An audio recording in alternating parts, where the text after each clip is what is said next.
الشمس والقمر بحسبان والنجم والشجر يسجدان والسماء رفعها ووضع الميزان ألا تطغوا في الميزان وأقيموا الوزن بالقسط ولا تخسروا الميزان والأرض وضعها للأنام فيها فاكهة والنخل ذات الأكمام والحب ذو العصف والريحان فبأي آلاء ربكما تكذبان خلق الإنسان من صلصال كالفخار وخلق الجان من مارج من نار فبأي آلاء ربكما تكذبان رب المشرقين ورب المغربين فبأي آلاء ربكما تكذبان مرج البحرين يلتقيان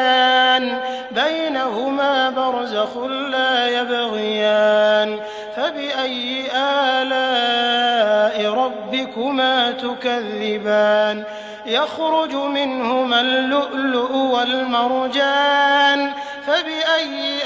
آلاء ربكما تكذبان وله الجوار المنشآت في البحر كالأعلام فبأي آلاء ربكما تكذبان كل من عليها فان ويبقى وجه ربك ذو الجلال والإكرام فبأي آلاء ربكما تكذبان يسأله من في السماوات والأرض كل يوم هو في شأن فبأي آلاء ربكما تكذبان سنفرغ لكم أيها الثقلان فبأي آلاء ربكما تكذبان يا معشر الجن والإنس إن استطعتم أن تنفذوا من أقطار السماوات والأرض فانفذوا لا تنفذون إلا بسلطان فبأي آلاء ربكما تكذبان يرسل عليكما شواظ من نار ونحاس فلا تنتصران فبأي آلاء ربكما تكذبان فإذا انشقت السماء فكانت وردة كالدهان فبأي آلاء ربكما تكذبان فيومئذ لا يسأل عن ذنبه إنس ولا جان فبأي آلاء ربكما تكذبان يعرف المجرمون بسيماهم فيؤخذ بالنواصي والأقدام فبأي آلاء ربكما تكذبان هذه جهنم التي يكذب بها المجرمون يطوفون بينها وبين حميم آن فبأي آلاء ربكما تكذبان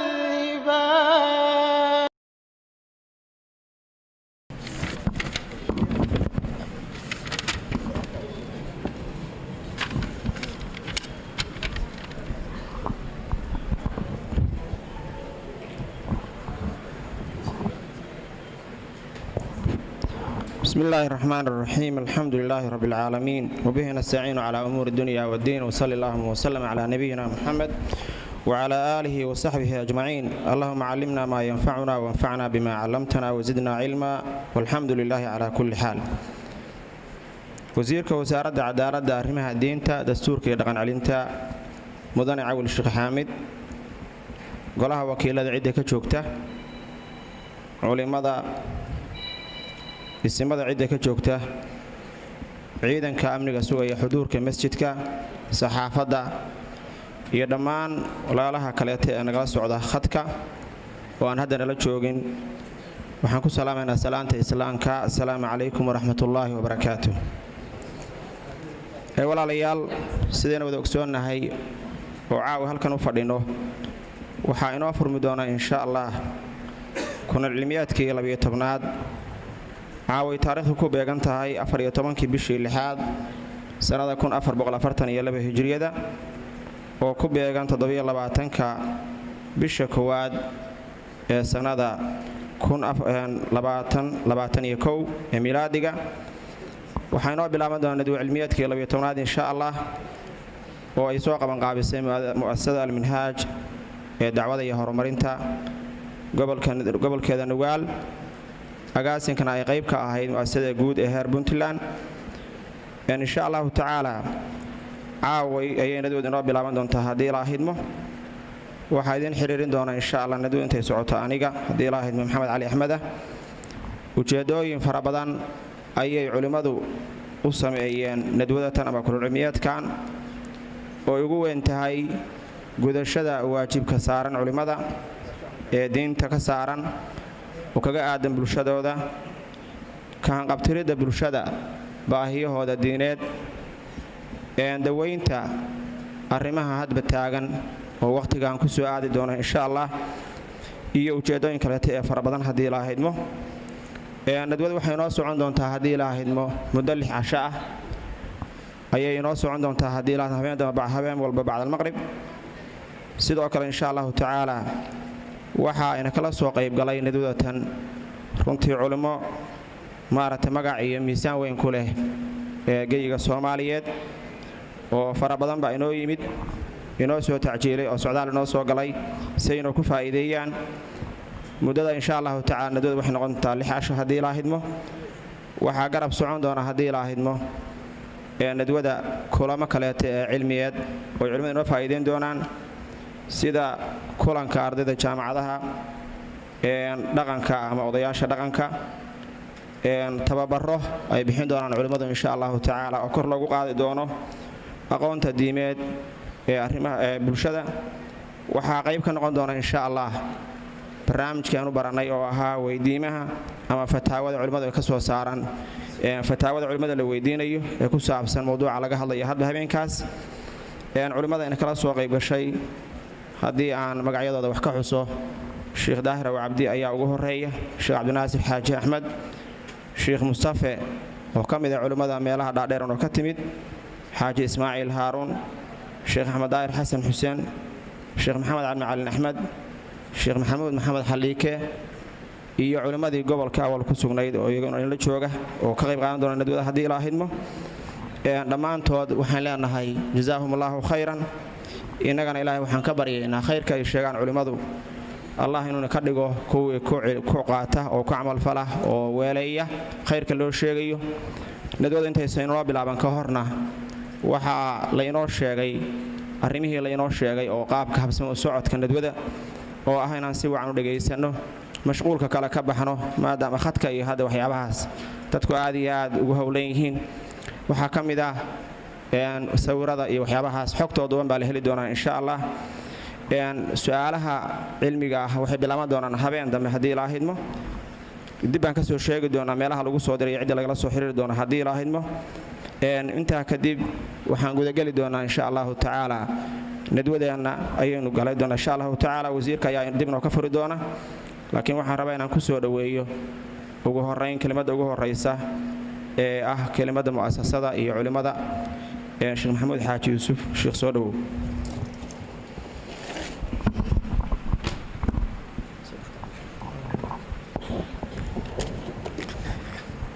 إن الحمد لله نحمده ونستعينه ونستغفره ونعوذ بالله من شرور أنفسنا ومن سيئات أعمالنا من يهده الله فلا مضل له ومن يضلل فلا هادي له وأشهد أن لا إله إلا الله وحده لا شريك له وأشهد أن محمدا عبده ورسوله اللهم صل على محمد وعلى آل محمد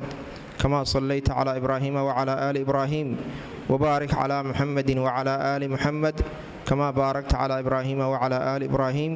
إنك حميد مجيد يا أيها الذين آمنوا اتقوا الله حق تقاته ولا تموتن إلا وأنتم مسلمون يا أيها الذين آمنوا اتقوا الله وقولوا قولا سديدا يصلح لكم أعمالكم ويغفر لكم ذنوبكم ومن يطع الله ورسوله فقد فاز فوزا عظيما ugu horeyn allah ayaa mahad iska leh subxaanahu wa tacaala ina ku galladaystay nicmooyin aynaan koobi karin oy ka mid tahay nicmatul cilmi watacliim allaha iimaanka iyo islaamnimada innagoo aan weydiisan allah inoo ku deeqay subxaanahu wa tacaala allah waxaan uga mahad celinaynaa nadwadan ama kulan cilmiyeedkan inuu inoo suurtogeliyey mahadcelinta allah kadib waxaan rabaa inaan salaamo una mahad celiyo dhammaan dadkii ka qayb qaatay suurtogelinta ama hirgelinta kulan cilmiyeedkan oo ay ugu horayso dowladda puntland oo wakiil u yahay wasiirka wasaaradda cadaaladda iyo arrimaha diinta iyo dastuurka iyo dhaqan celinta wasiir cawil sheekh xaamid aw maxamed xubnaha baarlamaanka mu'asasada alminhaaj ee gobolka nugaal oo hogaaminaya sheekh mukhtaar macalin sheekh maxamed iyo tiimkii la shaqaynayay oo runtii dadaal aan la koobi karin sameeyey sidoo kale waxaan u mahad celinayaa soona dhowaynayaa dhammaan culimmada meelaha dhaadheer inoo ka timid oo kulan cilmiyeedkan inayna kala qayb qaataan oo ay ina tawjiihiyaan u soo tacjiilay oo aqbalay martigelintii aynu u fidinnay haddaynu nahay puntland mu'asasada minhaaj iyo shacabka reer puntland oo dhan culimmadaas waxaa ka mida sida la sheegay sheekh mustafa sheekh ismaaciil haaruun oo hargeysa inoo ka yimid iyo sheekh cabdulaahi maxamuud aadan oo la socday oo ah madaxa mu'asasada karam sidoo kale waxaa ka mid ah sheekh cabdinaasir xaaji axmed oo isaga iyo sheekh maxamuud xalliike iyo culimo kale oo ka mid yahay sheekh cabdiwaaxid xaashi oo laascaanood inoo ka yimid waxaa ka mida culimmada inoo soo tacjiishay sheekh daahir aw cabdi sheekh axmed daahir xasan aw xuseen iyo sheekh maxamed macalin oo boosaaso inoo ka yimid iyo culimmadii kaloo awal inoo joogtay dhammaan culimmada waxaan leenahay jazaakum allahu khayran safarkiina iyo siyaaradiinnana ilaahay ha aqbalo subxaanahu wa tacaala ugu dambayn waxaan rabaa ujeeddada kulan cilmiyeedkan aynu ka leenahay inaan soo qaado taasoo ah in xiriirka ilaahay aynu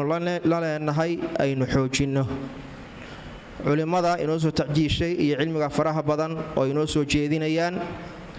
waa inaynu ka faa'iidaysannaa waxa ugu horreeya inuga faa'iidaysanaynaana waxaa weeye inaynu hagaajinno xiriirka ilaahay aan la leenahay subxaanahu wa tacaala oo cilmigaasi ilaahay inoo dhoweeyo xagga caqiidada iyo xagga cibaadada iyo xagga akhlaaqda iyo suluugga iyo dhinac walba culimmada runtii awalba ina kama maqnayn oo sheekh mustafe oo kale ilaahay khayr ha siiyo waxaan filayaa puntland iclaamkeeda muxaadaraadka ama tafsiir ha noqoto ama kalimaadka kale ha noqoto ugu badan oo ka baxa oo culimmadu ay jeediyaan inuu yahay shiikha ugu nasiibatay ilaahay ka ajar siiyo isagay waalidkiisana ilaahay ugu dami dhaafo subxaanahu wa tacaala marka waxaan isu daarmaynaa dhammaanteen nadwadaas sida ay tahay iyo kulmicilmiyeedkaas inaan uga faa'iidaysanno innamaa yakhsha allaha min cibaadihi alculamaa waxaa ilaahay ka cabsada dadka cilmiga leh sida aayadda ilaahay uu ku caddeeyey subxaanahu wa tacaala cabsi ilaahay iyo cibaada iyo caqiida saxiixa inay inoo kordhiso ayaa layna ka rabaa. dhinaca kale akhlaaqdeenna iyo suluugeenna inay hagaajiso, wax badan ay ka beddesho, nidaamka iyo kala dammaynta iyo iskuduubnida inaynu ka baranno, hogaaminta wanaagsan inaynu ka baranno, diinta iyo barashadeeda inaynu ku dadaalno iyo sida ay muhiim u tahay inaynu ka baranno. arrimahaasoo dhan ayaynu isdaarmaynaa. wabilaahi towfiiq. sala allahuma calaa muxamedin wacalaa aalihi wasaxbihi ajmaciin. jazaahu allahu khayran sheekh maxamed xaaji yuusuf. allaha aynu ku anfaco kelimadu ina yidhi. cafwan, waxaan iska ilaaway mahadcelinta ciidamadii amniga iyo taliyayaashooda oo maanta shiikha soo dhowayntiisii kaalin aad iyo aad u weyn ka qaatay oo aan u kala harin, oo meel walba taagnaa runtii ilaa haddana masaajidka inala jooga. iyagana waxaan leenahay garabkiina allaha galo. wajazaakum allahu khayran. maasha allah. haddana waxaan kusoo dhaweynayaa sheekh daahir cabdi. sheekha mikrofoonka u geey. sheekh daahir iska fadhi. sheekh waa lagu keenaya iska fadhi. yaa ha yimaada miyaa? sheekha noo ima raalli ah.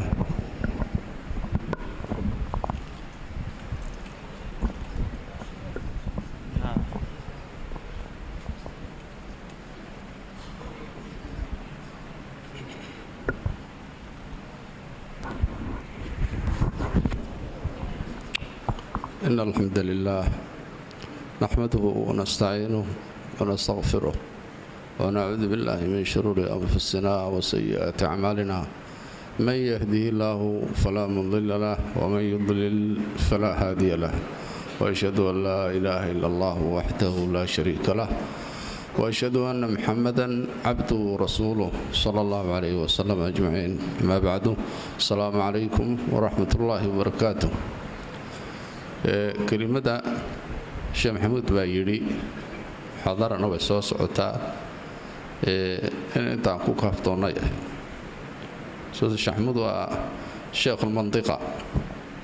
sheekhul maaragtay magaalada weeye. anu dadkii yimid baan ka mid ahay. saa ahaatee ilaahay subxaanahu wa tacaala halka isugu keenay waa maxadoo dhan leh. cilmi baa la raadinayaa. muxaadaraadkani waa muxaadaraad cilmi ah, waa fariimihii xagga ilaahay ka yimid, malku jiriir soo qaaday, oo nebiyullaahi maxamed sala allahu calayh wasalam soo gaadhsiiyey, oo nebigu innagayna soo gaadhsiiyey wey fariimahan.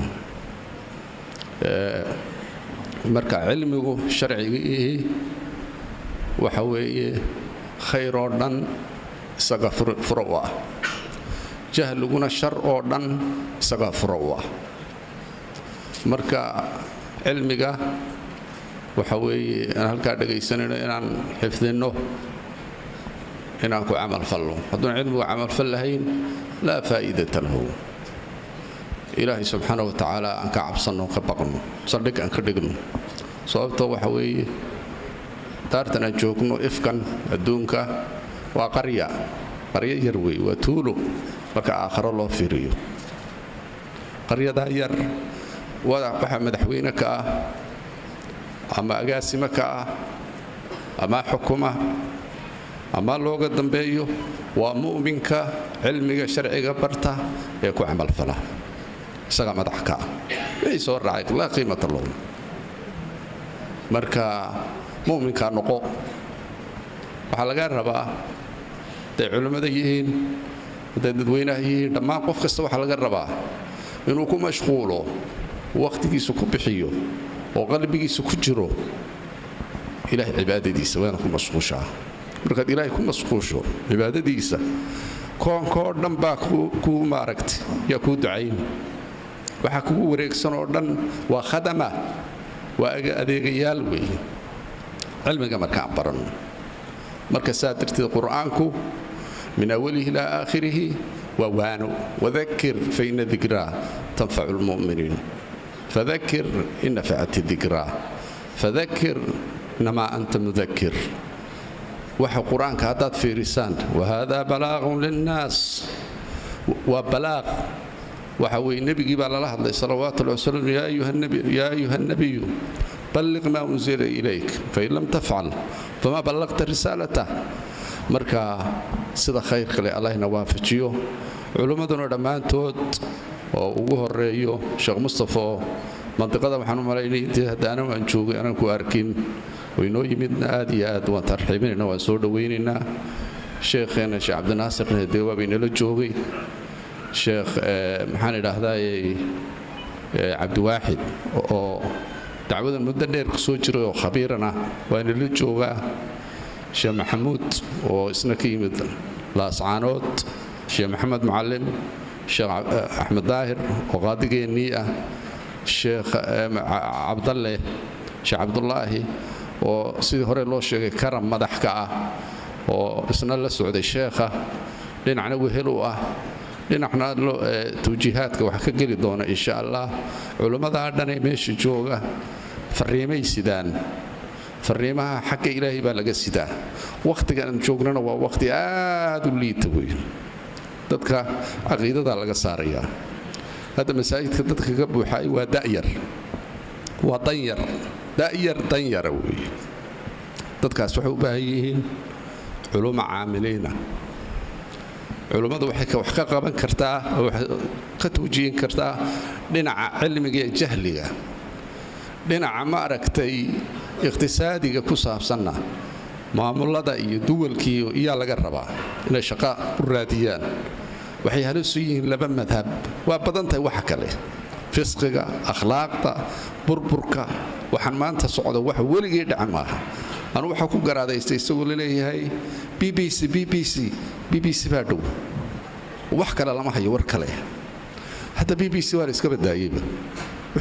meel yar hadday wax ka dhacaan qofkii hor joogaa nimanka yuhuudoo maasuuniyada ahayd waxaas intay galeen bay dhallinyaradii luminayaan laba qola markaa khatari nagu ah oo loo baahan yahay duruusta inaad uga faa'idaystaan dhallinyarada haddaad tihiin hadda masaajidka dhallinyaraha ka buuxda waa alraafida majuusu haadihi alumma oo lacag sita lacag dadka lacag bay ku gadanayaan soo ma arkiis iyo nimankii ahaa nasaara saliib baa iyaguna inagu soo wajahaan oo weliba waxa weeye ina adeerkaaba yaa sida qoyskaa sita qoladaasna way nagu soo wajahan yihiin idinkaa marka waxaa laynaga rabaa inaad noqotaan rusul ilaa nebiyullaahi maxamed sala allahu caleyh wasalam waa dhintay laakiin wuxuu ka tegay kitaabkii qur-aanka iyo sunnadii baa joogu dardaarmay rasuul damboo la soo diri ma jirto rusushu waa culummada caamiliinta ah cilmiga sharciga garanaya caamiliinta ah iyo talaamiidda ka qaadanaya baa arrintu ku soo kooban tahay marka baaraka allahu fiikum aan noqon kuwa xaqa dhagaysta ku camal fala sala allahu calaa muxamed waala saxbihi wasalam جزاه الله خيرا خير بدن الله سيو شيخ داهر وعبد كلمتي قيمها بدن الله نكون انفع انغنا هذا waxaan ku soo dhaweynaya Sheikh Mustafa Sheikh Ismail Harun soo dhawow Sheikh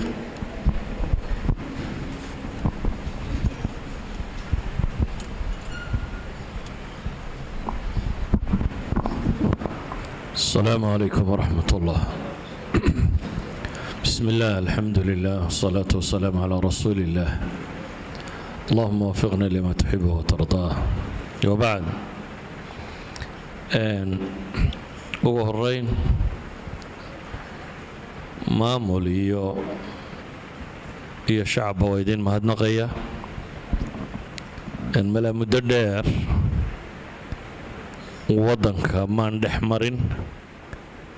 dadka intii inaga baxsatay un baan daba socday intase waddanka joogta culammadoodii waa u joogtay markaa may suurtoobin inaan waddanka dhex maro waxaan u malaynayaa halkan oo aan imaado wakhti aad u fog dadkani hor fadhiya intiisa badani aanay dhalin baa igu dambaysay laakiin maanta waa jooga waliba waxaan joogaa magaaladii sheekhaygii sheekh cabdilqaadir nuur faarax alla u naxariisto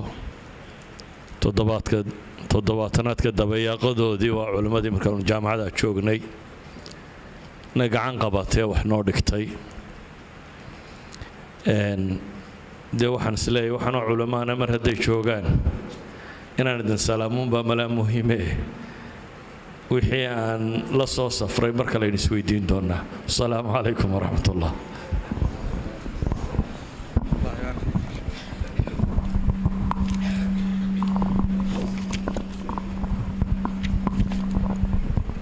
جزاه الله خيرا شيخ مصطفى الله بركيه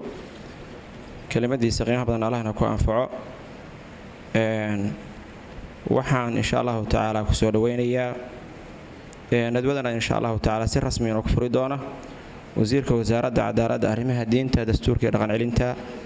mudane Cabdul Sheekh Xaamid. soo dhawo mudane wasiir.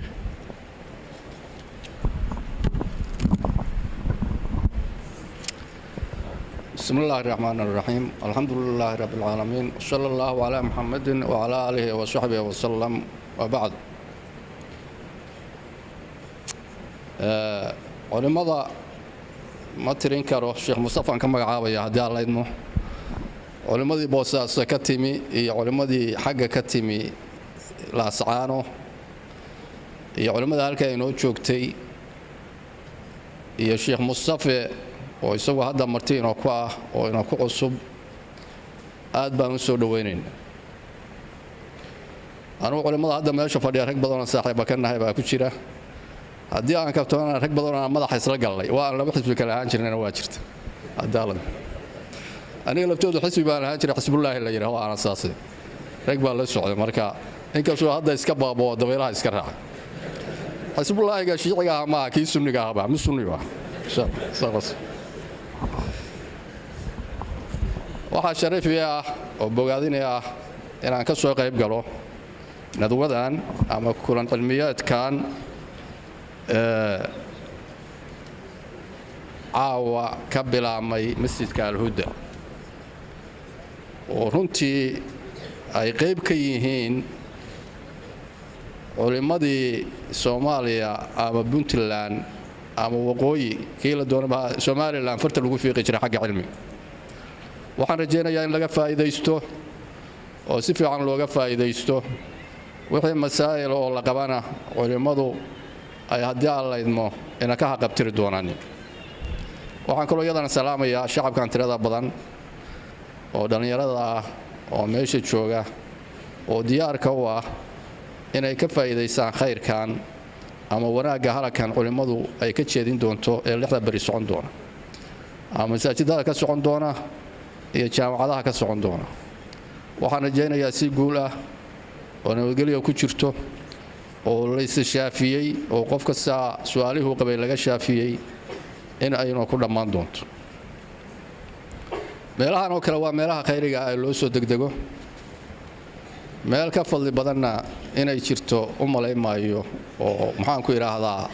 waxyaabaha hadda aynu qabanno meel nadwa cilmiga ay ka socoto. aad baa culimada mar labaad mar saddexaad arintaas ugu bogaadinaya. waxaan rajeynayaa oo culimadu say door iyaguna hore uga qaadan jireen inay door ka qaataan nabadgelyada, amniga, isku xirnaanta, isku haynta bulshada inay door weyn ka ciyaaraan sida hore uga ciyaari jireen.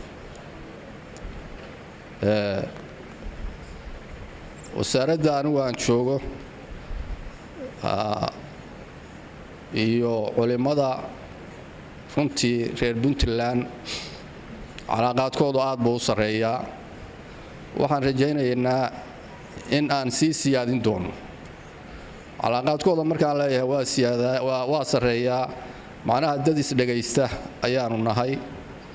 oo runtii meelo badan oo wasaaraddu cabasho ay ka muujisay culimadu arrintaas aad bay u dhagaysteen. arrintaasna de waxaan ku salaynayaa kolla calaaqaadka iyo saaxiibnimada iyo wanaagga iyo waxa danta guud iyo masaalixda guud ah ee aan wada raadinayno inay sabab u tahay. mar kale waxaan culimada ku boorinayaa iyo dhalinyarada halkan fadhida iyo shacabka halkan fadhiya in laga qayb qaato midnimada ummadda gaar ahaan Puntland. amnigii laamaha amniga lala shaqeeyo, dawladda si fiican loola shaqeeyo, dadku isku xiraadaaniin laga fogaado oo laga feejignaado wixii khalkhal gelin kara amni darro ku keeni kara Puntlandtan maanta aynu joogno ilaa iyo intii dagaalkii sokeeyay Puntland 98 aan la asaasin ka hor waa la socotaan inuu maamul goboleedyo iyo ayaynu lahaan jirnay si maamul hoosaada ayaa jirtay oo dadku gobolkaas ay isu maamul intaas oo dhan Ilaahay amni buu ina siiyay shidamayna arag barwaaqaynu ku jirnay colaadiina ma soo gaarin waxaan rabnaa inaan sii laba laabno intaasaan ka oran lahaa inaynu dhammaanteen isku duubnaanno oo aynu wada shaqayno oo horumarka dalka aynu ka wada shaqayno iyo Puntland qodobka kale aan rabo inaan wax yar ka iraahdo waxay tahay qodob loo baahan yahay dhammaanteed inaynu ka wada qayb qaadanno sida aad ogtihiin bishii January ee hadda dhammaadka aynu ku jirno madaxweynaha dawladda Puntland Saad Abdullaahi Dani waxa uu magacaabay January 10keedii guddi 9 xubnood ka kooban oo gudoomiye uu yahay madaxweynihii hore ee Puntland haddana senator ah Cabdiraxmaan Maxamed Maxamuud hada farole loo yaqaan hada Cabdiraxmaan Sheekh ayaa laga tagin buu sheekhna waa sheekha taytalka halaysi isagana hada waa ugu dareynaa daalan waxaan rabnaa marka guddiga markii la magacaabay mudday fadhiyeen 16kii bishan January ayaa waxay soo saareen 13 qodob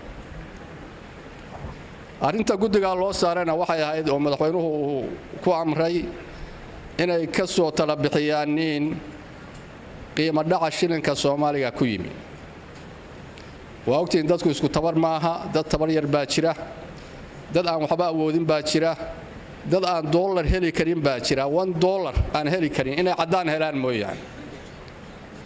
guddiga waxay soo saareen 13 qodob 13ka qodob oo wax ku ool u ah sidii looga hortagi lahaa lacagta shilin Soomaaliga inaan la qaado 17kii baan rajaynayaa inay ahayd iyadana directive kale ayuu soo saaray madaxweynuhu oo guddigii ka codsanayo inay iyagu hawshii monitor gareeyaan oo ay sii wadaan hawshii way bilaabeen wayna socotay xaalkuna sidii hore wax badan buu ka fiican yahay iyagii baa wareegaya suuqyada tagaya dadkii la hadlaya qaarkood waxay aadeen Boosaaso maanta shirar bay ku lahaayeen waxaan rabnaa marka arrinta inaan ka wada shaqeyno haddaynu shilinkeennii Soomaaliga ahaa diidno dee dad shilinkoodii diiday kow waynu noqonaynaa adduunka siraaca lacagta ah baa ka jira waa la socotaaniin waddanka saa lacagtiisu inay lacagta ugu sarraysan noqoto ayuu raadiyaa haddaynu markaa inagu shilinkeenii diidno asalka waxaan la hurayna waa shilinka Soomaaliga way ayna hurayn dollarka manayna aqoon horeyna uma aynaan isticmaali jirin waxayna hurayn waa daalayno oo marna aanan ka tagan waa shilin Soomaaliga waxaan markaa caawa codsanayaa oo xukuumadda magaceeda aan ku hadlaya in la qaato shilin Soomaaliga oo la socodsiiyo sida hadda ay u socoto maanta iyo shalay iyo waxba soo noqnoqday aan badnayn laakiin shilin Soomaaliga waa in la socodsiiyo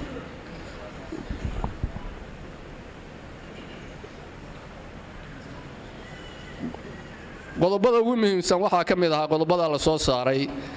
si shilin Soomaaliga uu socdo dawladda shaqaalaheeda mushaarkeedii in qayb lagu siiyo 20% lagu siiyo mushaarkii si ay mas'uuliyiintii u socodsiiyaan arinta iyadoo laga cararaya inaan loo arag shaqaalihii dawladuna dollar inay qaataan dadkii kale tana shilin Soomaali qaata la leeyahay marka arintana waa arrin wada saaran dadka masaakiinta inaynu u gargaarno oo u dhimrino oo waxa ay maaragtay aysan awoodi karin oo dollarka ah inaynu ka dulqaadno oo meelihii dukaamada iyo ganacsatadii ay shilin Soomaaliga qaataan ganacsatada halka ugu weyn iyagu saaran yahay ama baqaar ha gadeen ama waxyaabo kale ha gadeen ama waxa soo dheefsadeen soo dejisadeen ama waxa dhoofsadeen walaalayaal waa inaan lacagtii Soomaaliga ha qaadano si lacagtii shilin Soomaaliga ah oo inoo ku socoto oo dadka danyarta ah aynu ugu faa'iideyno aynagana faa'iidayno ku noqoto Soomaaliya markay ka soo harto meel shilin Soomaaliga la leeyahay ma qaadanayno dollar baan qaadanaynaa Puntland ayaa jirta arinta marka wax kastoo aynu kaga hortagayno iyo wax kastoo arinta lagu baajinayo saad ogtiin dawladdu way qaadatay tallaabo kasta waa la qaaday intaasoo shir baa laga qabtay intaasoo rag khubaro ah oo dhaqaalaha yaqaana baa loo keenay oo maaragtay arintan ka hadlay ragga hadda lafteeda waa la socotaan guddiga madaxweynuhu magacaabay waa rag lagu tuhmayo oo khubaro ku ah dhaqaalaha oo rag wasiiro hore soo ahaan jiray rag maaragtay dhaqaalaha bartay jaamacadaha ka dhiga madaxweynuhu hore oo isaguna Cabdiraxmaan Faroole oo isaguna nin dhaqaalayahan ah waxaan rajaynayaa wax badan inay noo socdaan arinta waxaan kelmadda u leeyahay waxaan u arkay inay tahay arintaas waajib saaran dadka danyarta ah ee masaakiinta ah soo qaxay ama inaga aan wadankeena ku noolaa oo tabarta liitay oo maalin kasta inaynu masaajid uga naadino wax uga ururino si arintaas aynu uga hortagno qofku intuu wax bixin kara jeebkiisa wax ka bixin kara wax kooban ayay noqonaysaa xogaagii uu haystay inuu wax ku gato waa inaynu dhiirigelin arinta ka shaqaysno arintaas waa arin waajib ah in wada saaran culimada waa la socotaaniin dadaalkii ay qaadeen jimcihii hadda la soo dhaafay Puntland oo dhan waxa weeyaan culimadu waxay uga hadleen si yacni aad u ballaaran arintaasina dee waa ognahay waana la soconnaa madaxweynuhuna waa isagii shirkii daraad uu fulayay shalay uu furayay culimada aadka uga ammaanay arinta noocaas ah iyo dadaalkii ay qaadeen laa shukra cala alwaajib weeye laakiin dee qofku wax wanaagsan haddii uu sameeyo in lagu yiraahdo waa mahadsan tahay waa sax weeye si qofkii loo sii dhiirigeliyo annaguna waa idinku mahadinaynaa waxaan rajaynaynaa culimada iyo inagu inaan dawladdu inaan arintaa ka sii wada shaqay doonto horeyna aynu u sii socon doonno haddii aan laydmo waxaan ku soo gabagabeynayaa marka nadwadatan haddii aan laydmo waa nadwo khayri ah in laga faa'iidaysto ayaan ku celcelinaya oo culimada laga faa'iidaysto ajendayaasha ama ciwaanada laga hadlaya waa kuwa halkaa inoo ku qoran waa wax baaha aynu u qabno runtii aad aynu baaha ugu qabno marka inaan ka faa'iidaysano nadwaduna waa inoo furan tahay haddii aan laydmo wassalaamu calaykum waraxmatullaahi wabarakaatu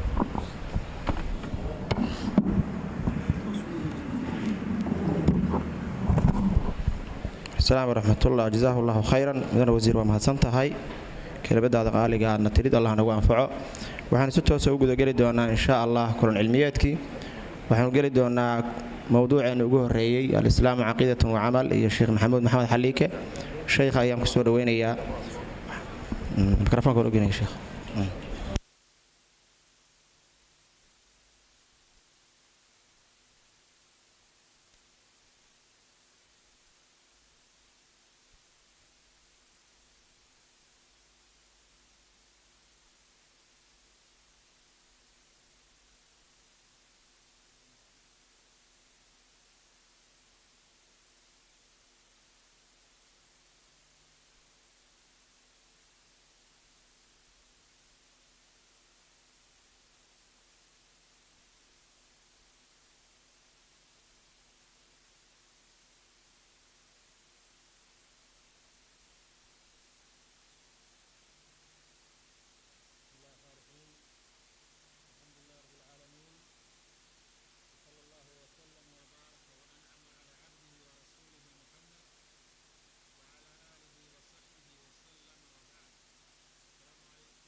منهم والأموات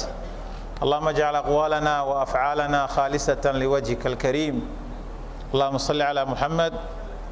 إلهي بان مهد اسكاله مر والباء أينو مهد علينا لك الحمد ربي حمدا كثيرا طيبا مباركا فيه إلهي بان مهد اسكاله نعموينك وينسيي إسلام مدي إيمانك وينيهي أينو إلهي ومهد علينا quraanka oo ilaahay inoo soo dajiyay baan ugu mahad celinaynaa rasuulkii muxamed ahaa sala allahu calayh waalihi wasalam uu inoo soo diray ayaan ilaahay ugu mahad celinaynaa subxaanahu wa tacaala. allah subxaanahu wa tacaala baa mahadda iska leh. kelmaddeenna oo runtii nadwada waxay ku wacnayd in habeenka hore istiftaax laga dhigo, dabeetana habeenka xiga ay bilaabato. laakiin in sha allahu fain lam tajiduu maa'an fatayamamuu, wixii aynu ka gaadhsiin karna aynu ka gaadhsiinaynaa in sha allahu tacaala. ilahayna waxaan ka baryaynaa inuu sida saxa iyo sawaabkayna waafajiyo. mowduucaynu ka hadlayno si kooban waa islaamku waa caqiido iyo camal. caqiido iyo camal ayuu islaamku arrimaha uu la yimid ka mid ah. shareecada islaamka marka la eego waa diin ilaahay subxaanahu wa tacaala adyaantii samaawiga ahaa uu ku khatimay. sidaa awgeed islaamku caqiido iyo shariicu ka kooban yahay. caqiidada iyo shariicada uu islaamku ka kooban yahay waa waxyigii ilaahay risaaladan uu rususha u soo dhiibay inay xambaaraan oo qaadaan oo ummadda gaadhsiiyaan. sidaa awgeed ayaa islaamku wuxuu amrayaa ya'muru bitawxiid wayanhaa can ishirk. dadka tawxiidkuu amrayaa, shirkiguu ka reebayaa. ya'muru bisidqi wayanhaa can ilkadib. runta iyo dadka amrayaa, beentuu ka reebayaa. ya'muru bilcadli wayanhaa can iljawr. cadliguu dadka amrayaa, jawrku ka reebayaa. ballanta oofinteeduu amrayaa, ballan furista iyo khiyaamadu diidayaa islaamku. islaamku wuxuu farayaa waalidka oo loo samafalo,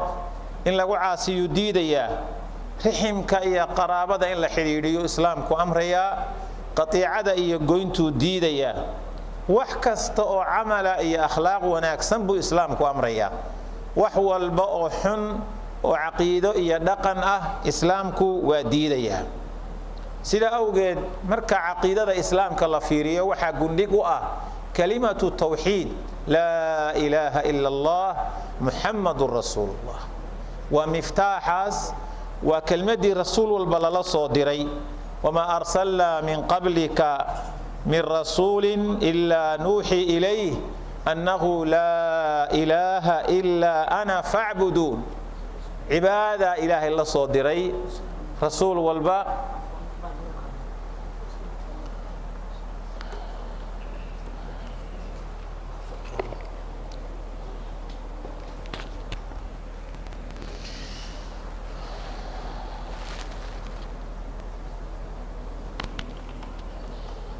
rasuul walba oo dunidan yimaada allah subxaanahu wa tacaala uu soo diro fariin iyo risaalo sida waxaa ummadda uu ugu yeedhayay laa ilaaha ila allah. waa caqiida kelmaddaasay xambaarsan tahay waxdaaniyada ilaahay oo la rumeeyo. sidaa awgeed baa rusushu dhammaan way ka sidnaayeen kelmadda laa ilaaha ila allah. laa ilaaha ila allah nuux rasuulullah. laa ilaaha ila allah ciisa rasuulullah. laa ilaaha ila allah ibraahim rasuulullah. laa ilaaha ila allah muxammadun rasuulullah. waa lagu soo khatimay. waxay tusinaysaa shacabka iyo bani aadamka iyo basharku way isbedbedelayaan oo marba jiil baa jooga. laakiin allah waa waaxidun axad alladii lam yalid walam yuulad walam yakun lahu kufuwan axad. sidaa awgeed baana kelmadda tawxiidku inta hore marnaba iska bedeli mayso. inta dambe ee tawxiidka kelmaddaasi rasuul walboo la soo diro, rasuul walbana rasuulkii ka horreeyey ee maxaan ku idhaahdaa alla soo diray iyo risaaladiisii ayuu wax badanna waafaqayay, wax badan saxayay. wixii ilaahay uu ka bedelayo oo wax kale ku bedelayana uu tilmaamayay. sidaa awgeed baa qofku marka uu dhasho islaamnimuu ku dhalanaya caqiido wanaagsan. kullu mawluudin yuuladu cala alfitra faabawaahu yuhawidaani aw yunasiraani aw yumajisaani. mid waliba oo dhasha islaamnimuu ku dhalanaya, fitra wanaagsan oo saxiixa. labadii waalidee dhalay baa kharibaya. hadday yuhuud yihiinna yuhuud ka dhigaya, hadday kiristan yihiin kiristan ka dhigaya, hadday majuus yihiinna majuus ka dhigaya. sidaa awgeed baan rasuulku odhan sala allahu calayh wasalam yumaslimaanihi way musliminayaan. maxaa yeelay islaamnimay dee ku dhasheen. kelmaddaas tawxiidka ahi qiimaha badan waa kelmadu rususha dadka ugu yeedhaysay ummad waliba caqiidada laga saxayaa marka hore qalbigooda ilaahay lagu xidhayaa naftooda alla lagu xidhayaa wixii ka sokeeya ee bidco iyo shirki iyo khuraafaad iyo qurun oo dhan baa laga hufayaa sidaasaa rasuul waliba ahaa risaalada loo soo dhiibay qofku markuu dhimanaya naftu ka baxayso iyadaa loo qabanaya laqinuu mawtaakum laa ilaaha ila allah waa loo qabanaya tawxiidka naftu markay ka baxayso godka hadduu galo waa la weydiinayaa rabbigaa waa kuma caqiidadii baa laga waraysanaya oo micnaheedu yahay kumaad caabudi jirtay rasuulkaagu waa kuma yaad raacsanayd oo aad dhaqankaaga iyo noloshaada kaga dayan jirtay diintaadu maxay ahayd halkaasaa qofku godkuu la gelayaa ilaahay buu la hortegayaa caqiidada uu xambaarsan yahay ee uu laabta qofku ku sido sida awgeed caqiidada saliimka ah iyo tawxiidka saafida ah ee ilaahay ummadda u soo diray walaqad ba'athnaa fi kulli ummatin rasuulan an i'budu allah wajtanibu at-taaghut ilaahay in la caabudo oo keligii caqiida saxa laga qaato waa caqiidada loo baahan yahay rasuul walibana caynkaasu ahaa wa ilaa caadin akhaahum saalixa qaala yaa qawmi i'budu allaha maa lakum min ilaahin ghayruh wa ilaa thamuuda akhaahum saalixa وإلى عاد أخاهم هودا وإلى ثمود أخاهم صالحا سيدا رسول ولبا إلهي كسو ديريي سبحانه وتعالى عقيدة داسي وحي حنبار سنتهي وقفك نيدي سال ربا إن لصافية له إخلاص هي نية داعدة أو نبأة قفك إن أي عقيدة دي سكون بدلسة عقيدة دي حميد ونبي كبدلسة عقيدة صافية ayay ku baaqaysaa waxa la wixii xumaa u dhanbe ka saafi garaynaysa fikirka qofka haduu caqiidadan islaamiga xambaaro ayaa fikir saxiixa noqonaya si wanaagsan oo fayow ayuu qofku u fikirayaa oo ilaahay raali ka yahay caqiidada saxiixa qalbiga hadii ay gasho fawdada iyo hagabsiga iyo indhala'aanta oo dhan oo qofku marba meel dam ku oranayo oo subaxba meel ka soo toosayo ayuu ka baxaya qofku waxa qofka u hagaagaysa caqiidada saliimka haduu qaato wax waliba uu qabanayo dar ilaahay buu qabanaya qasad wanaagsan wax kasto uu qabanayo adduunyadiisa iyo diintiisa aakhiradiisa niyad wanaagsan buu ku qabanaya ilaahay baa qalbigiisa ku xidhan isagu abaal ka raba ilaahay buu rajaynaya agtiisa waxa yaala subhanahu wa ta'ala waxa la wixii inxiraafaat ah oo ka duwaya wadada ayaa caqiidadu sax ah qofka qalbigiisa ay ka ilaalinaysa muaamalada makhluuq la muaamaloonayo ay caqiidadu saxaysa marka rasuulku sallallahu alayhi wasallam man ahabba an yuzahzaha 'anil nar wa yudkhala al-janna faltatihi maniyatuhu wa huwa yu'minu billahi wal yawmil akhir wal ya'ti ila an-nas alladhi yuhibbu an yuta ilayhi hadithkaasi wuxuu tilmaamaya Abu Hurayra fi sahih Muslim qofku inuu ilaahay toos ugu xidhnaado oo sida ay geeridu ugu timaado xagga kale muaamilka dadkana wax walba oo wanaagsan inuu dadka kula dhaqmo oo jecel yahay isagan lagula dhaqmo waxay keenaysaa caqiidada saliimka in ay ku gaadhsiiso guul adduun iyo guul aakhiro man amila salihan min dhakarin aw untha wa huwa mu'min falanuhyiyannahu hayatan tayyibah wa lanajziyannahum ila akhir al-ayat ilaahay bay toos ugu xidhaysaa sida awgeed ba caqiidada saliimka ee saxiixa ah shaydaanku ma ogola munaafiqiintu ma ogola gaaladu ma ogola waxa soo dhan ma ogola ibn al-qayyim alayhi rahmatullah kitabkiisa ighathatul lahfan mujalladka koowa safxada 159 wuxuu yiri fa akhbara anna al-ghalina yuharrifuna ma jaa bih wal mubtiluna yantahiluna bi batilihim ghayra ma kana alayhi والجاهلون يتأولونه على غير تأويله وفساد الإسلام من هؤلاء الطوائف الثلاثة فلولا أن الله تعالى يقيم لدينه من ينفي عنه ذلك لجرى عليه ما جرى على أديان الأنبياء قبله من هؤلاء وحط المام إسلام كصدح ميلود بالوغة صدعي عقيدتي سقيمها بطنيد ilaahay kutubta u soo dajiyay ee rususa u soo dajiyay oo ummaduna ku xidhnaato la doonay wuxuu qaybta koowaad waxa weeyaan kuwa xad gudbay oo waddadii saxa ahayd ka xadgudbay oo ka ilduufay oo ka inxiraafay waa qolada koowaad oo wuxuu sharcigu la yimid bay hareer ka mareen oo ka dhaafeen qar bay jafayaan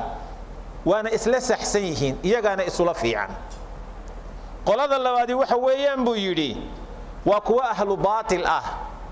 oo baatilkooda ay wataan oo iska dhaadhiciyeen waxbay iska aaminayaan khuraafaad ah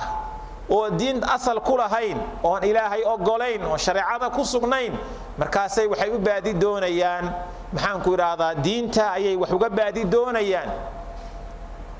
qolada saddexaadii waxa weeyaan kuwa jaahiliin ah oo waxba aan garanaynin oo islaamku wixii uu la yimid saxnaa micno aan micnihiisii ahayn ku fasiraya saddexdaa qolaa looga soo dhacay waxyeelada islaamka ku timi caqiidadiisa iyo midnimadii ummadda islaamka ahayd hadalka ibnu qayim odhanayo xadiis nebigu ku fadhiya xadiiska alimaamu albayhaqi uu soo saaray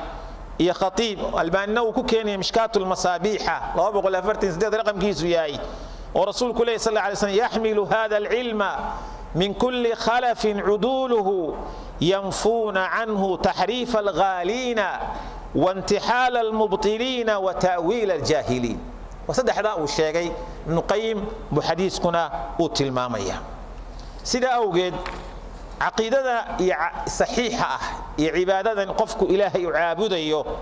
أركان بيلاده صدح من ركنية ومهم سن دينو سيد دردراء ودافنو كمال المحبة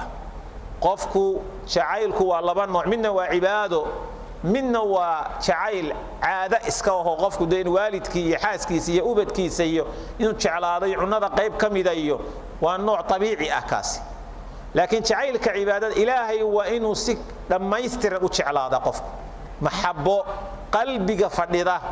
allah weyne cadiimka ah ee islaamnimada iyo iimaanka ku duway ee dhaqaya ee dhaqaaleynaya ee daar wanaagsan u diyaariyay ee janno la yiraahdo رسول يكتب سودتشي قف إنه إلهي تعالى سبحانه وتعالى تعالى كاملة وغضب كاللبادة إلهي إنه الرجيو أكتيس وحيا الله سبحانه وتعالى حقنا وعمل فشو عقيدة دي سيوناك سنيد حقنا وكبقيو سوغو سومية صلاة حجينية قرآن كآخرينية وردينية صدقية سنية أيها الدنبقية أرمى إلهي كعذابة أرمى إلهي كعريسية أرمى خاتمة كاحماتا باقدين باكوشرته حقنا وكذا ذاليا ورجينا يا ربي سبحانه وتعالى خوفي عبسي سدح داسي قفكو هدي وكل اسمه عقيدتي سي عبادتي سو ويتوسيسا والذين آمنوا أشد حبا لله مؤمنين سألوا تعلم بالله تلمامي سبحانه وتعالى كالقعدتو يدا وقبان كوا مشركين تاهي أصنام تاهي وحي دول يوروران كالقعدتو يدا وقبان وحبل لقو متشيدو تاسي kuwa mu'miniinta ayaa jacaylkii alla u qabaani aad u cajab leeyahay oo aad jacayl aad u weyn oo adag bay aaminsan waxa kamida alla subhanahu inuu tilmaamay wayarjuuna rahmata wayakhafuna adaba alla rahmadiisa rajaynayaan adaabkiisa ka baqayaan subhanahu wa ta'ala waxa kamid cibaadada qofku aqeedada saliimka iyo cibaadadan uu la imanayay sameeynayo laba shardi hadii laga waayo ilaahay ma aqbalayo aqeedadaada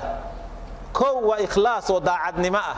amalkan aad sameynayso mid yar iyo mid weyn dar ilaahay waa inaad u sameynayso ilaahay baa ku amray isaga ku arkayo ka doonaya isaga aad ugu dhawaanaysa cidna waxba ha kaga dooni makhluuq haystusin haysmaqashin amaana ka raadin wax kuguma biirin karo kuma dili karo kuma noolayn karo janna kuma gelin karo cadaab kuma geyn karo حجاج بن يوسف بامركو قبطي نينكي لورنجري تابعي عالمكها سعيد بن المصيب ايا سعيد بن جبير ايا وحو كيري لا ابدلنك بالدنيا نارا تلظى الدنيا ذا وحان كوغو بدليا نار اولنيس مركاسو سعيد بن جبير وحو لو اعلم انك تقدر ذلك لاتخذتك الها هدان أبدان آمنسان وقن إنها تسيدا يلي كرتو وابكو عابد لها محاقة عدا كويسا مسكين باتهاي قفكو إلهي إنو كحدنا قلبي جيسا عبادة ديسا إخلاص وما أمروا إلا ليعبدوا الله مخلصين له الدين حنفاء قيبت اللبات إلا قربوا دين تصافدة واتاس ألا لله دين الخالص رسولك صلى الله عليه وسلم حديث كالنسائي صحيحة إن الله لا يقبل من العمل إلا ما كان له خالصا وابتغي به وجهه ما أقبل يا إلهي سبحانه وتعالى عمل وحي أن يسجد درتي الله سمين الله سبحانه وتعالى وأن الله صافيين قيبت لبادنا وإن رسولك كقضى صلى الله عليه وسلم وحد سمينيس dadka qaar baa wax iska sameynaya cibaadaad ah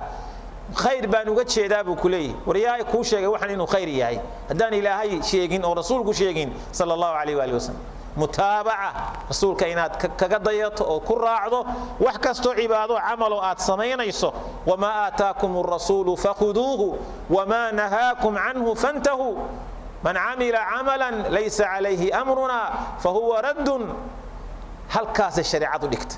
inaad camalka iyo cibaadada aad sameynayso aqeedada sax ah waxa weeye ilaahay inaad rasuulkiisi ku raacayso muallimkii ummadan loo soo dhiibay ee ilaahay barayay ee ku xirayay ee diinta sharxayay ee faahinayay waa isaga intii khayr uu sameeyay baan waligaaba sameyn kareenin yaban sameyn kareen kaas qofku wuxuu ku oranayaa intuu waxyaabo khuraafaada sameeyo oo ku yiraahdo waxaas adeero 70 jir baana 60 jir baana waligay waxan waa haystay xagee adigu ka keentay war shalay baa dhalatay wala shubi jiray diintu intee sanay jirtaa 1400 iyo ziyaada weyn 70 iyo 60 baa tirsanaysa kiine facweyn shariicada islaam qofku wax waa ka dahsoomi karaan xaqi ah una khaldami kara hadii wixii xaq lagu sheego wixii ka dahsoona lagu bayaamiyo waa inaad qaadataa xaqi ودوه قانسنتا وشيء مهمسا الله سبحانه وتعالى فلا وربك لا يؤمنون حتى يحكموك فيما شجر بينهم ثم لا يجدوا في أنفسهم حرجا مما قضيت هو قانسن كاس وشيء مهم من أحدث في أمرنا هذا ما ليس منه فهو رد قفك دين توحان كم يديت كصدرة ولا علينا يا آخرة ماشات كلاتي كن قال أورانيا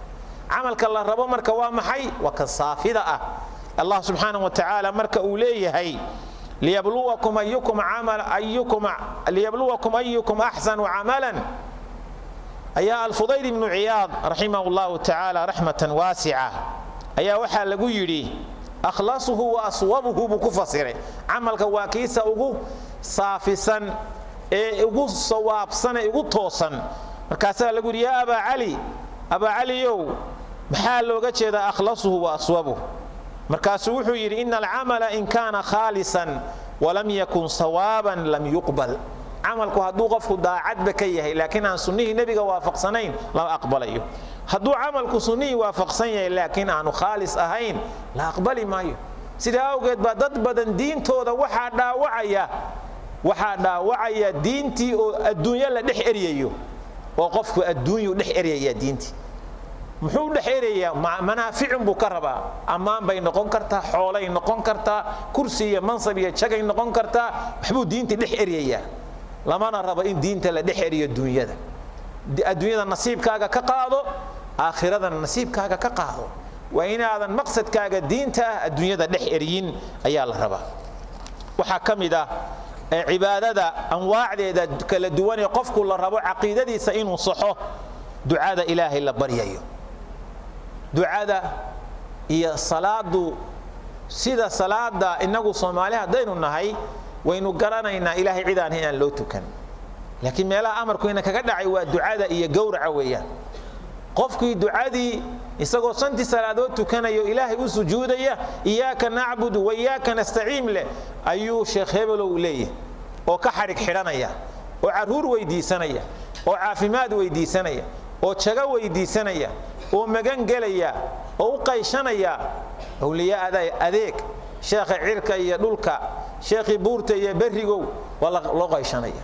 war ilaahay aawi subhanahu wa ta'ala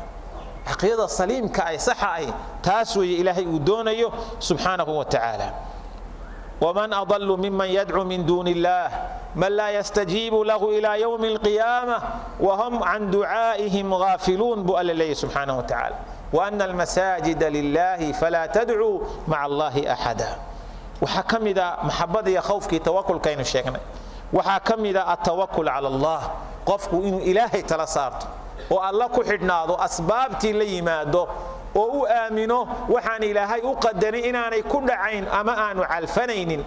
wax ilaahay aanu u qadarinna heli maayo wuxuu alla u qadarina ma dhaafayaan si wanaagsan buu qofku u noolaanaya niyad wanaagsan ayuu qofku u noolaanaya laakiin haddii qofku jiman iyo shayaatiin iyo saaxiriin iyo khuraafaadlayaal uu ka baqayo uu isleeyahay caruurta kaa waxay samaysa islaanta waalanaysa maalkaa ku dhaafaya gaarigaa kula qallibmaya xooluhu waa baaba'ayaan wax sax maaha ilaahay inaad ku xidhnaataa la rabaa subxaanahu wa tacaala basharkan bani aadamkaahi waxba gacan uguma jiraan adoon mu'min oo toosan oo ilaahay ku xidhan haddaad noqoto ilaahay baa kugu filan subxaanahu wa tacaala ilaahay baa kugu filan man yatawakkal cala allah fahuwa xasbuh ilaahay baa kugu filan subxaanahu wa tacaala وعلى الله فتوكلوا إن كنتم مؤمنين ومن يتوكل على الله فهو حسبه لو أنكم تتوكلون على الله حق توكله لرزقكم كما يرزق طير تغدو خماسا وتروح بطانا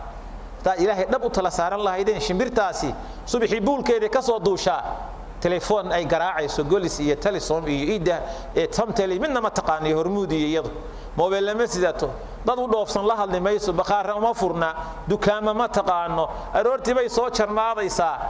markaasay arsaaqadeeda meelahaasay wax ka gurubsanaysaa iska cunaysaa ubadkii ay ka timina waxbay u qaadaysaa tawakkul ala allah ilaahi tala saarto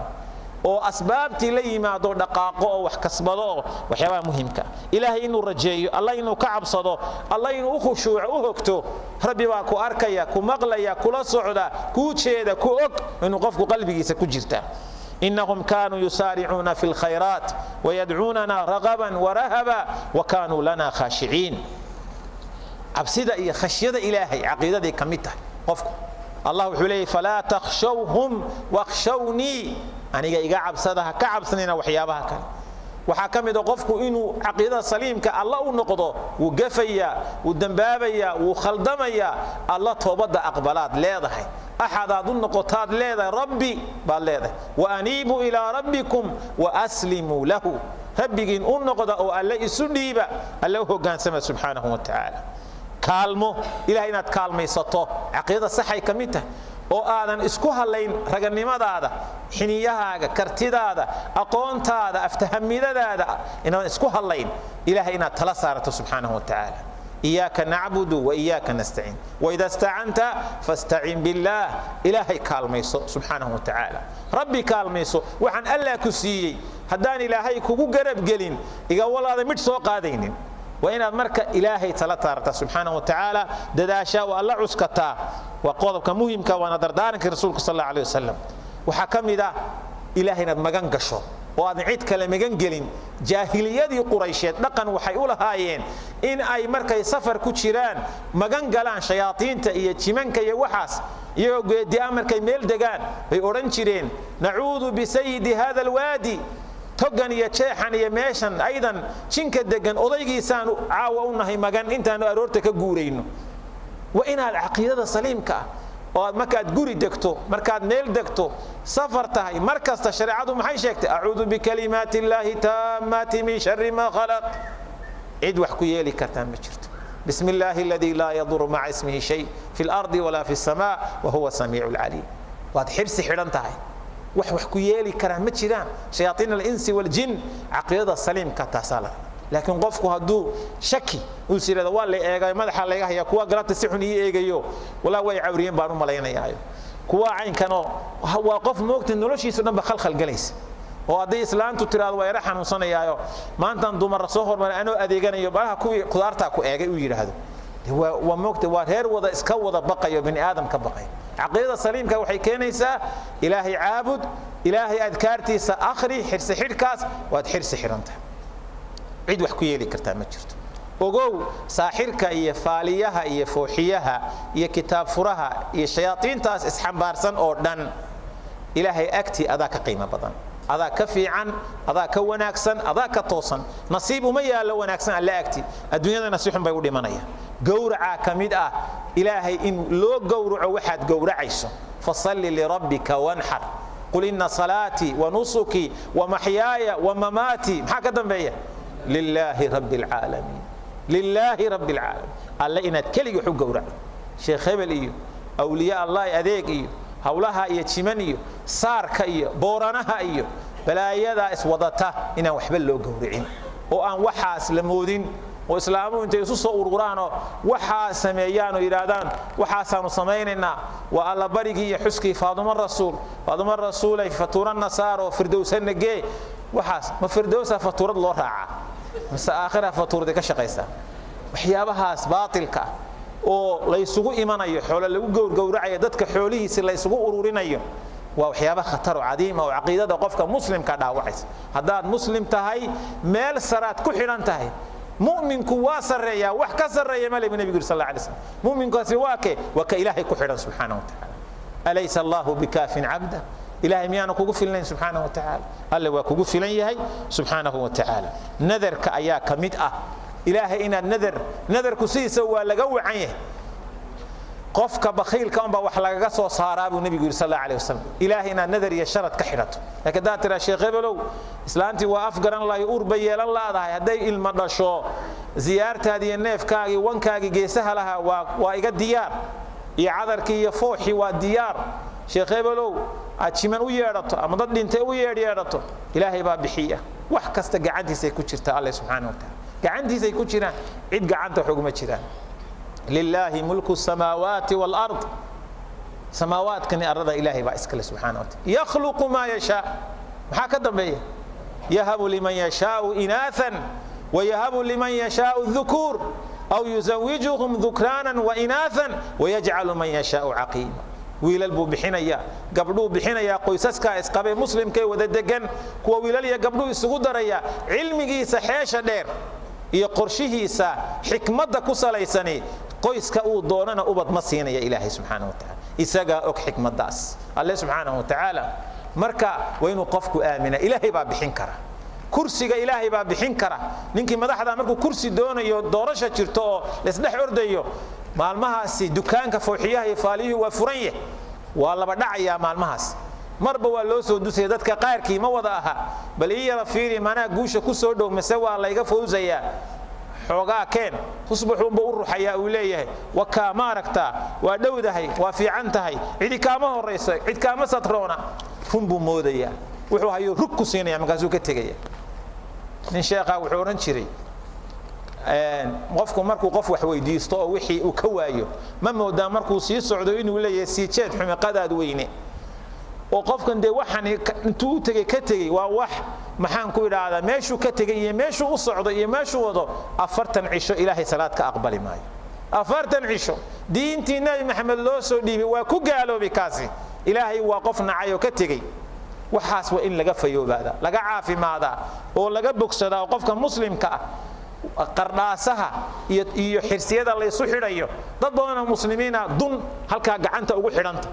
wuxuu leeyahay dabayl baa la iga xidhay qaar bay caloosha ugu xidhantay qaar baa suumanka xirsiya uga laalaadaan qaar bay sanduuqyada ugu jiraan wuxuu isleeyahay waxaasi waa xirsi xir hadaan iska furo waa sasaya hadaan iska furo waa suuxaya hadaan iska furo waa wareeraya madax xanuun baan qabaa maantiba igu dambeysay shaydaan baa madax ka afuufay waxa saxba kama jiraan ilaahay adkaartiisa diinta akhriso ilaahay ku xidhnow waxaasi alla agtiisa micna male qofkii qardaas iyo waxa xidha ilaahay inna ruqa wa tamaa'ima wa tiwalata shirkun wa nabiga sallallahu alayhi wasallam waa shirki waxaas in ka fogaatid ayaa laga rabaa shariicada islaamku halkaas ay dhigtay waqtiga ay guraya saasan si degdega ugu dulmaraya xagga amalka shariicada markay u nimaadno shariicadan islaamku waxay la timi ummaddu inay dhisanto ummad aqiidadeeduna saxan tahay nolosheedana gacanta ku haysata qof aan noloshiisa aan habayn oo noloshiisa u noolaan laha aan dajin iyo qaabku u noolaan laha qaraarkiisa gacantiisa kuma jiro cidda biilinaysa ayaa qaraarkiisa gacanta u gelaya ma la yamliku quuta la yamliku qarara qofkan quudkiisa gacanta ku hayn qaraarkiisa gacanta kuma hayo sida awgeed ba islaamku sida uu aqiidada u dhisay dadku inay wax qabsadaan wax u dhistaan ayuu ugu talagalay shariicadu hore u mariso noloshooda dhulka wax kala soo bixiisay dhaqaalaha wabtaqi fima aataaka Allahu daar al-aakhirah warqofiyo ilaahay wuxuu ku siiyay aqli diin raganimo aqoon dadaal karti ilaahay daartiisa aakhiro oo aad u qiimo badan ku doonba ilaahay subxaanahu wa ta'ala walaa tansa nasiibaka min addunya nasiibkaada dunyada ku leedahay ha ilaawin haddaad guursan lahayd haddaad ganacsan lahayd haddaad aqala dhisan lahayd haddaad beera falan lahayd haddaad xaajo kala qabsan lahayd nasiibaad adduunka ku leedahay ninna ilaahay ma qadin ninna ilaahay risiqa kama ilaawin tacaala allahu can dalika culuwan kabiira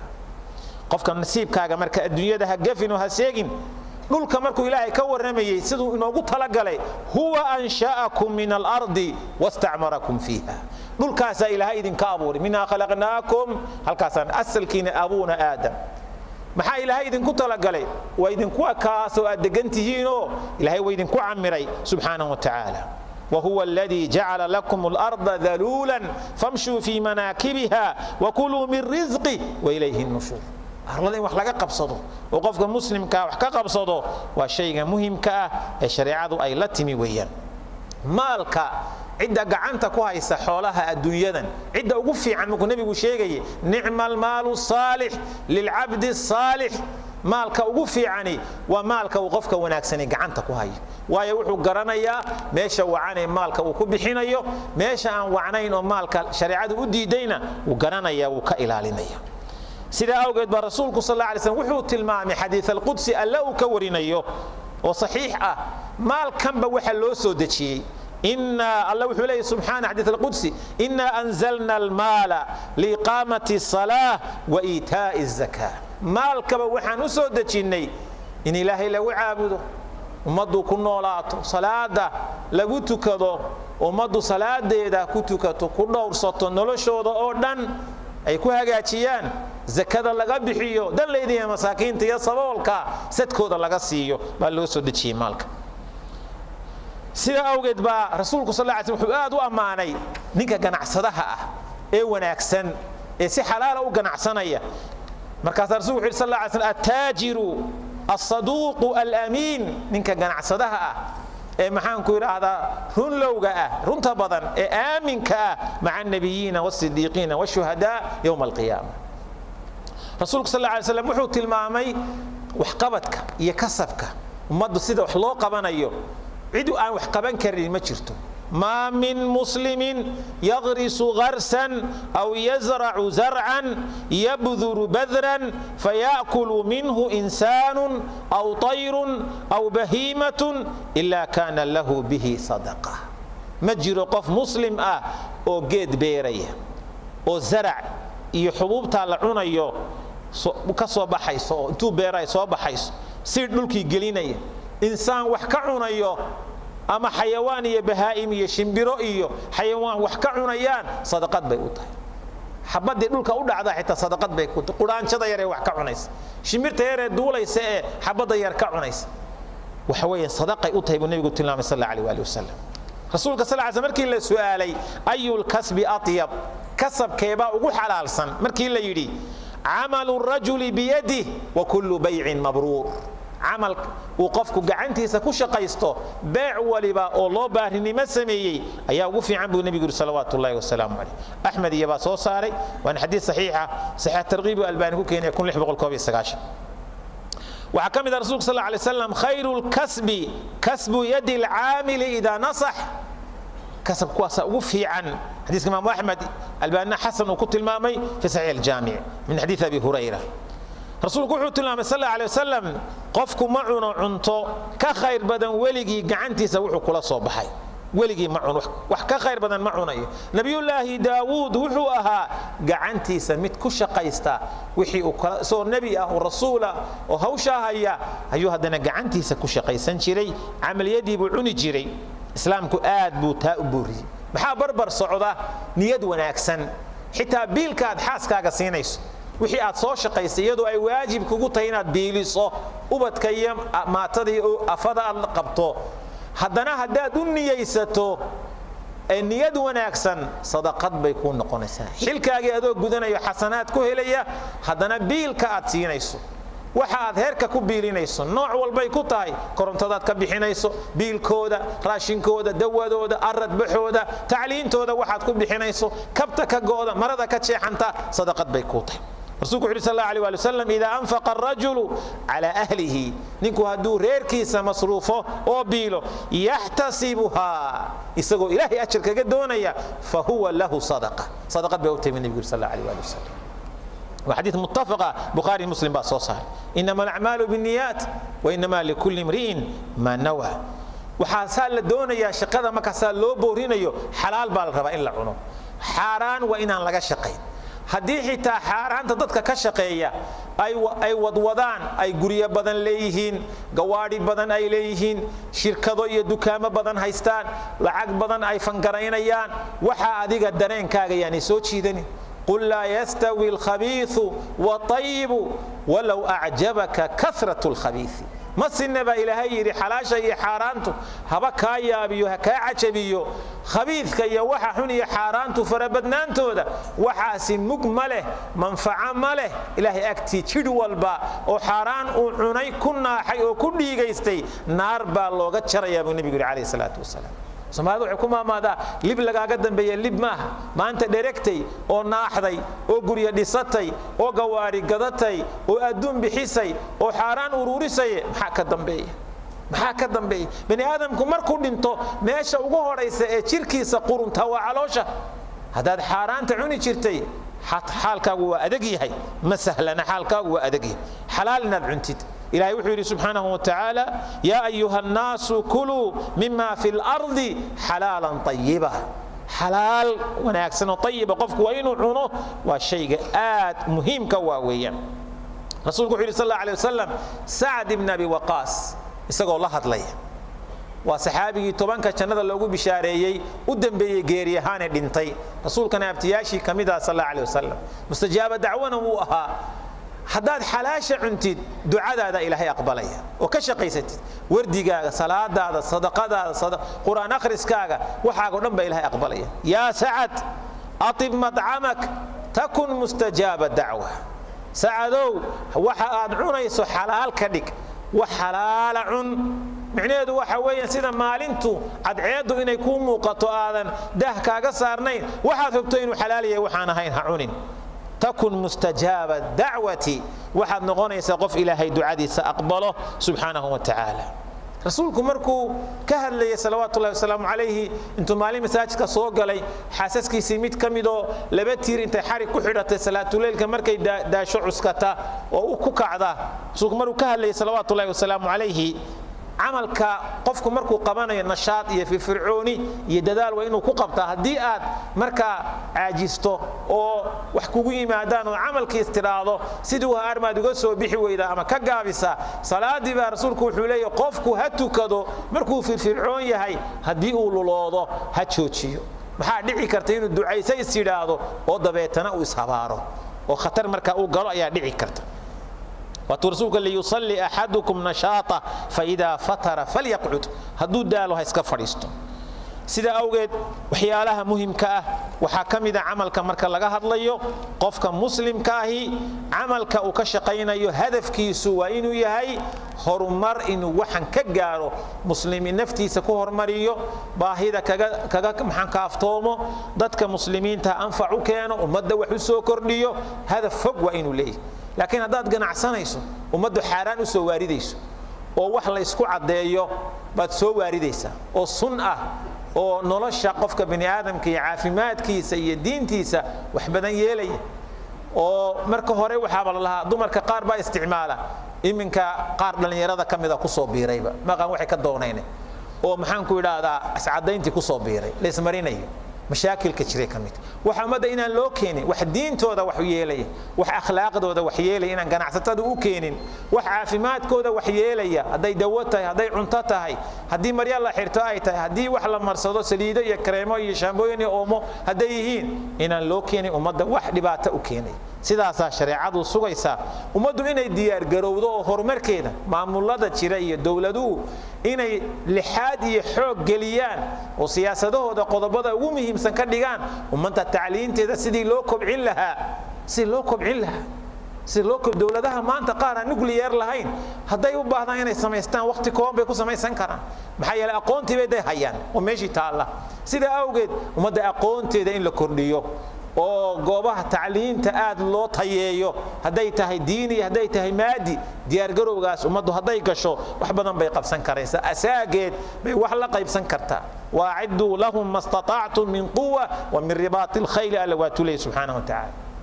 qofku isagoo kasbanayo shaqaysanaya laga yaabaa in mararka qaarkood fursaduhu isugu kaa toosi waayaan inuu jeebku kaa nacasaysmaa dhici karta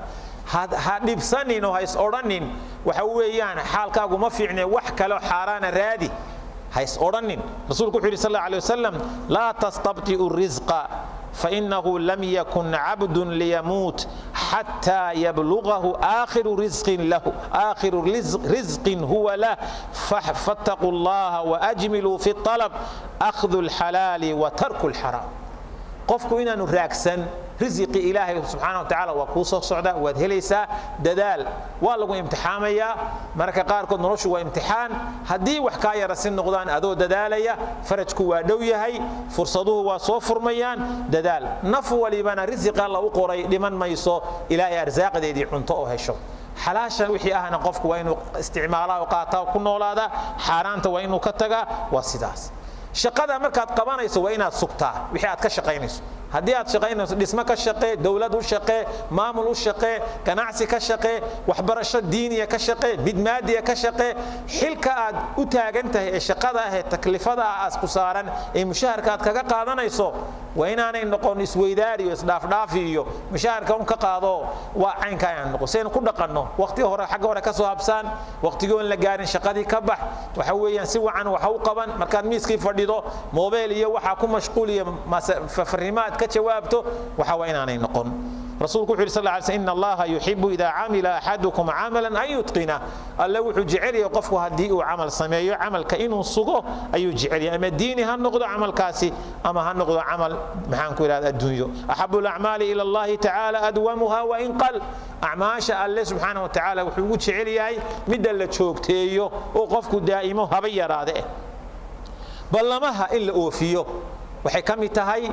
ummadda camalkeeda iyo waxqabadkeeda ballamaa ku jira in ballanta la oofiyo on ballantii lagu ciyaarin yaa ayuha aladiina aamanuu awfuu bilcuquud ballamada iyo heshiisyada oofiyo alla le waawfuu bilcahdi ina alcahda kaana mas'uula qof baa is arkaysaan waa is salaamaysaan kula ballamaya waa is arkayna xaggee isugu nimaadnaa halkaa haddii wuu og yahay inaanu ku imanaynin wuxuu ku oranayaa isoo garaac inuu kaa qabanin telefoonka waa ogyahay ballantaasoo haddana kuu dhigaya bulshada qaybeeda kala duwan waa wax laga heli karayo arrintaasi waa arrin khatar ah ammaanada qofkan uu hayo inuu khiyaanada ka ilaaliyo khiyaanadaasi waxay noqon kartaa mid geli karta macnawi iyo way noqon kartaa iyo xisi way noqon kartaa inaad ka ilaaliso oo ilaahay uga cabsato oo ammaanada ummadda ilaaliso xilka ku saaran ilaaliso waajibka ku saaran waxaad ka shaqaynayso inaad ilaaliso وشيء مهم كأ رسول الله صلى الله عليه وسلم من استعملناه منكم على عمل قف كأن شقاء ديبنه أو هوشا يشقى كشقيني على عمل فكتمنا مخية فما فوقه ونجا قرية إربط هذا إربط وقرنيسا مريها لقطشه إربط نجا قرية يوحي كوين با نجا قرية كان غلولا يأتي به يوم القيامة حرام بيكون نعونيسا خيامه وما انت آخره يسوق حنبارسن أيو كيني دونا نين صحابة كمدا وماشى فديبا استاغي رجل من الأنصار من مدو أنصارتي كمدا باكعي وحولي صحابي حديثك ويدينيا ورينيا فإني أنظر إليه أنا واحد مودا وأنا يعني كيشان كوهيا فقال يا رسول الله أقبل عني عملك شقد يديدي بتيجا قبواتناي أرنتم ما بس أهلنا إربض هدي أرنتو تاي ما بس أهلنا شقد يجا قبو قال وما لك ورمحاد عي والشقد أوري تشينيسا سمعتك تقول كذا وكذا سدا أديقولي أيان مغلي كما بحكره قال وأنا أقوله الآن إن من كان لا يهب النبي صلى الله عليه وسلم قف كانوا حلو ديبنو وشقاو ديبنو ومسؤولية لا صاروا ووحي لو ديبي وحكا قرصدا إربضها النقطية وحكا سرية أو خيامو يحاران إساقو حنبارسن أيو آخرة كيني دونا وحي قفك الله سيئو شريعة وقلاته سيسا وينو قاتا وحي كلا شريعة وديدين وينو إسكا إلالية إياكم والغلول فإنه نار وعار يوم القيامة هكذا قفكي مسؤوليته iyo xilka hayay shalay isagoo waxba gacan ku haynin durtaba 2-3 sanadood markii uu mas'uul yahay qofkii mise aqalo weyn buu jeexay mise gawaadhi mise ganacsiga mise ninkaa waxa u kala socdaa deeto ma habeenkiibaa cirka wax uga soo daataan daaraddu aroortii ka gurtaa maya taa hadday jirto dadku waxbaa u soo wada daadan lahaa waxyaabo kala meeshii ku jira qofku markuu islaal adduunyadu waa usgog kimistaada ka badanna kama cunaysid wax kale ka cuni maysid inuu qofku islaaliyo waa shay aad u muhiim ah waxyaabahan ku gabagabaynayna waxaa ka mid ah ummaddu iskaashi wax ku qabsan karta waxyaabaha camalka iyo shaqada iyo wax qabsigu waa amaanada iyo waxqabadku in la iskaashada iskaashigaasi maaha qabyaalad in adeerka iyo abtiga iyo saydiga iyo sodogay ma aha qofku waxaan waa inuu aqoon u leeyahay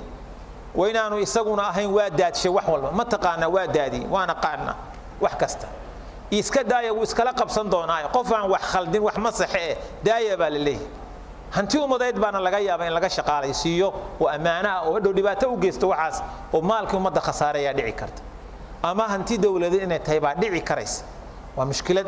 marka in la iskaashado oo wanaaga la isu kaashado oo horumarka la isu kaashado oo ummadda sidii loo horumarin lahaa la isu kaashado waa asaasiyaadka islaamka wax qabadkiisu ku salaysan yahay wa tacaawanu cala albirri wattaqwa wala tacaawanu cala alithmi walcudwan والله في عون العبد ما كان العبد في عون أخيه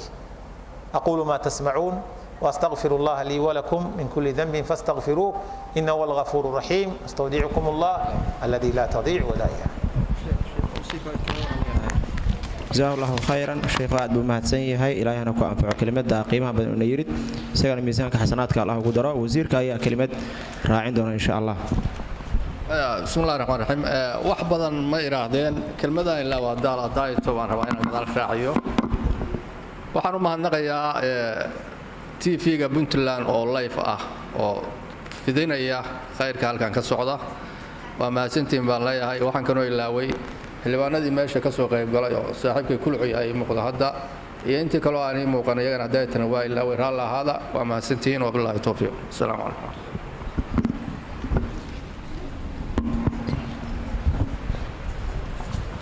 جزاك الله خيرا